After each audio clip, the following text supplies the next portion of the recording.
On en vient à cette alerte donnée par les services de renseignement russes. La France prépare des coups d'État néocoloniaux. L'information est relayée par nos confrères de Russia Today. Le groupe médiatique révèle également l'implication de la France dans le coup d'État déjoué du 3 janvier dernier au Burkina Faso. Les faits avec Bienvenue Tonsa. Communauté de la Confédération AES, maintenez l'alerte maximale car des prédateurs font feu de tout bois pour stopper votre marche vers la souveraineté.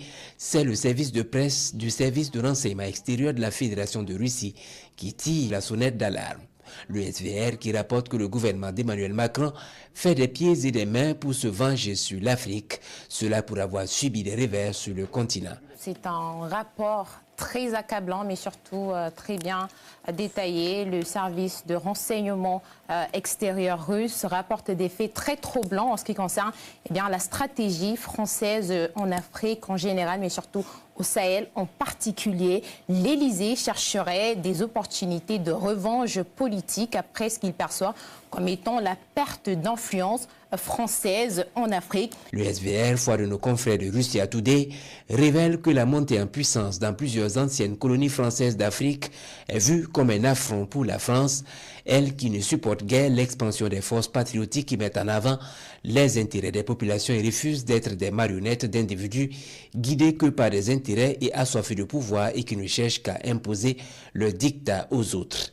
Le service de presse du service de renseignement extérieur de la Fédération de Russie évoque ici un plan machiavélique inspiré par l'opération américaine soldée par la capture du président vénézuélien Nicolás Maduro.